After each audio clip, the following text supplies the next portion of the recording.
What up? Day six. Day six. We getting through it. We getting through it. Getting to the nitty gritty, man. Hey, stay up on this video.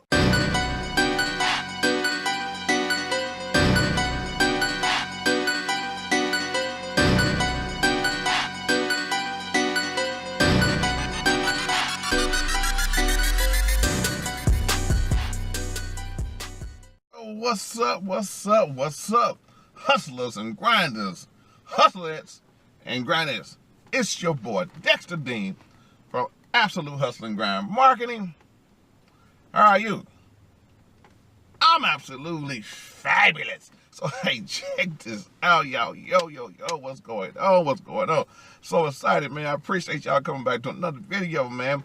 Sunshiny day, beautiful day, man. I love when the sunshine come out, man. You know what I'm saying? So, hey, check this out. Check this out. Shame for those that haven't subscribed to my channel. So, hey, if you haven't subscribed to my channel, go ahead and subscribe because, hey, you're going to want to know. Oh, wait. Subscribe and then hit the bell notification because you're going to know when your boy put up that what? Inspirational, motivational ways to make this moolah, man. Upload it up on my channel, man. Y'all don't want to know that, man. You don't want to miss this. You don't want to miss an episode because I'm going to be sharing nothing but value, people. Nothing but value. So, hey, check this out. We up on day 6, so hey, I'm fixing to get started, y'all, and dive into this video, man. So day 6, let's do a little recap. We talked about us establishing a home daycare business.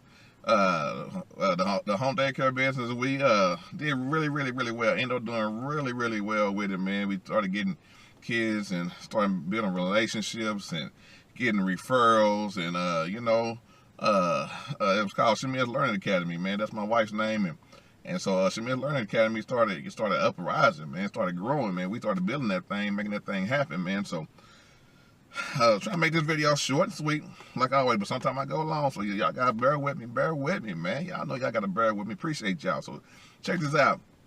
As we started getting better and better, started getting referrals. So like I told you, my wife comes from an entrepreneurial family background. We started to want to upgrade, get up out of our house, or get out of our home daycare and move to a facility, which we call a center, a daycare center. So started getting real interested in that. My wife's grandma started seeing how good we were doing. You know what I'm saying? So we knew it was gonna take money. We knew it was gonna take more money than we had. So we're gonna have to probably use our credit. We had really good credit at that time. We had just bought a home and keeping everything up, and just bought new cars and stuff like that. Really good credit at that time. But we were young. We were young. We was I think at that time I was maybe about 24 or 25, somewhere like that. Real young black entrepreneurs, man, going to go get it, you hear me? So we ended up talking to her grandmother and told her that we was interested in moving to a facility, a daycare center, and would she be so kind enough to invest, because we knew we was going to have maybe a down payment and stuff like that, or a co-signer, whatever the case that we were going to have. We knew we had to have some back.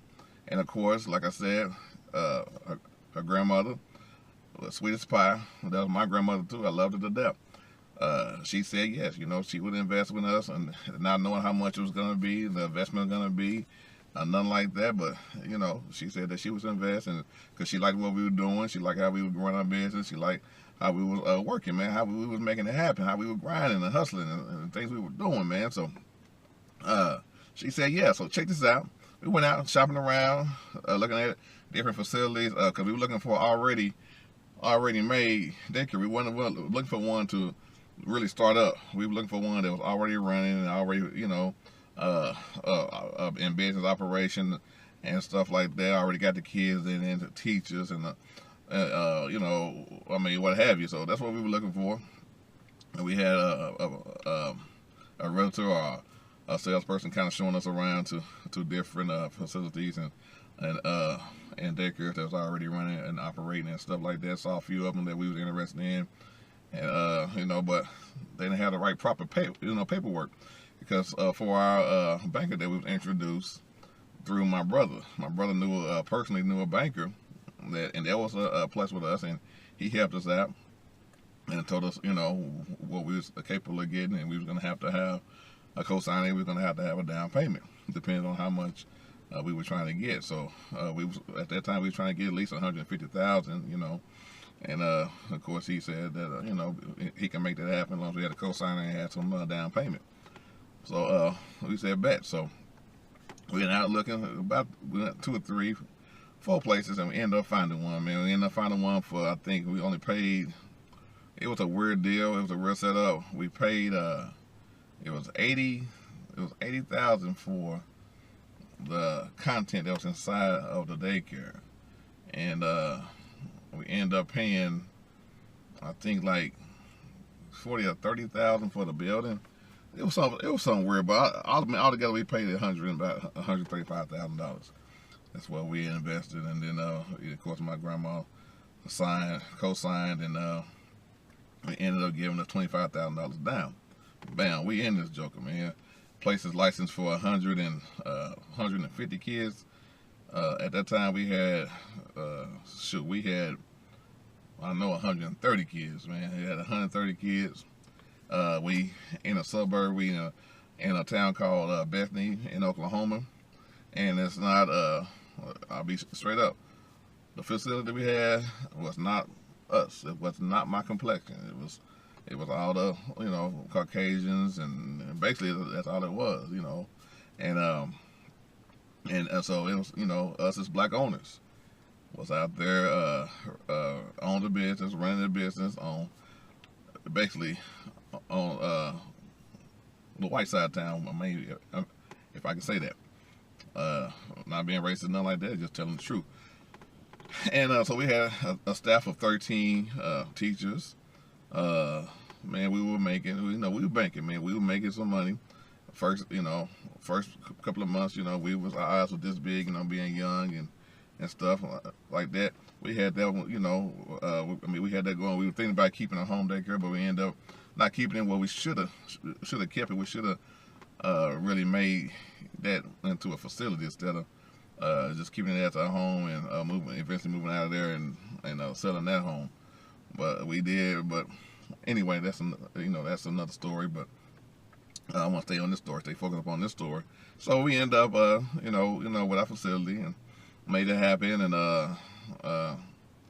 within the first week, we had a big turnover, y'all. Big turnover. Like I said, we was on the white side of town, and some of them, when they found out, instead of, we made some mistakes when we first started. I go and admit that. We was basically wanted to be the owners of this facility, and we wanted to still run out home daycare from home and have this over here and let the people that's already run it, and we just own it. But when we started, like I said, we wasn't thinking right, and we wasn't focused upon it, so we wasn't in that mindset of trusting people, and especially trusting we wasn't trusting nobody, put it like that. So we started to go out there and introduce ourselves and started to show the owner, show that we own the place and stuff like that. So we had a lot of turnover. Y'all had a lot of turnover. A lot of people started dropping out, and we ended up losing. I think altogether we started out with 130 some kids. Shoot, by the time people start dropping within that first month, man, we ended up with like 90 kids or so, with like 80 or 90 kids, which was still, which was cool. We were still able to pay our bills, still able to take care of everything, still able to do our thing. And but what we did also, because this was a lot of private pay kids. I hate for this video to go long, but I'm just trying to tell the story, y'all. Bear with me. I hope it's interesting to you all. But anyway, there's a lot of private pay kids. So what that means is people paying out their pocket. Because like I said, we was on the white side of town, and there's a lot of people basically they had a decent amount of money, making a decent amount of money, so they didn't have a lot of assistance out there. So what we did was come in. Since we dropped so low, we started opening up our facility to people that accepted. We started accepting assistance with people that didn't have big incomes, and we opened a facility for that. And once people started to know that we were over there, and this was a nice daycare, it's a nice daycare, and so people that was on DHS was getting help from the state, started to come over there, and we started to let them in. So we picked back up extremely quick, because once they found out that that we was over there, so we started to get a lot of those children, and then a lot of other kids and stuff started dropping as well. So we ended up balancing out. When all that was said and done, we ended up with about, I say, about 110, 115 kids steady through the time we was there. And like I said, that's good. That's good money that we was making and stuff. So, let's see what else. We ran that daycare for a good solid, I believe, 3 to 4 years before we started stumbling and started getting in trouble with having issues with a lot of people. And if you can only imagine where I'm going with it, you can kind of think that once a lot of people find out that we was out there, we started basically getting harassed, and some of it was our fault too. A lot of it was our fault because we wasn't handling our business as well, because being young and not really knowing what we was up against, we kind of slipped and fell a lot too, and so it allowed a lot of that to happen to us, and allowed a lot of stuff to happen to us because we was making mistakes as well. So, like I said, we started going through some bumps and some bruises and stuff like that, and eventually ended up having to close our doors and have to sell our business, and that's what happened with that. And so we ran that, like I said, operated that business for about 4 to 5 years before we ended up having to sell it.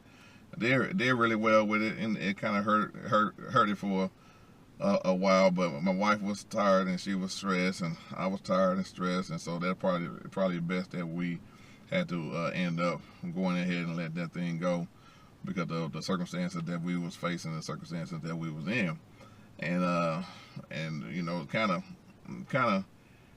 kind of had to let it go.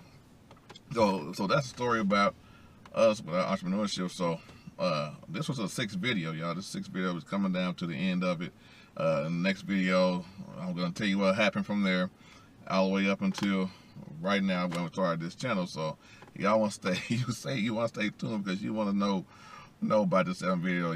Y'all gonna be like, hey man, golly, for real. So we lost our, like I said, we sold our business, and then we gonna have to stay tuned for the next video because this video been going so long.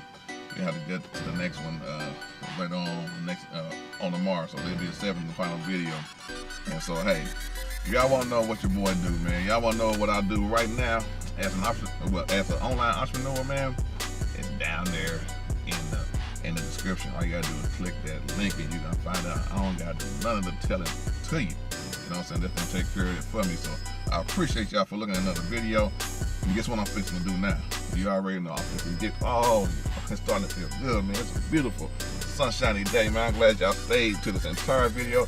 Shout out to y'all whoever stayed to this entire video. Hope y'all didn't get too bored with my lifestyle, but I'm gonna give y'all the bump, man. I'm gonna give y'all a bump. So because a lot of y'all want to stay here just to see that grind, that hustle and grind ball, man. That hustle and grind ball, because I'm feeling so good. So guess what I'm finna do now? I'm finna give you these vibrations, man. I'm finna give y'all these positive vibes, man. This energy, man, fits to come at y'all. So take it and receive it. Take it now. Take it now, man. It's your boy Dexter from Absolute Hustle and Grind Marketing. Oh, get at me. Get at me. Get at me. Hey,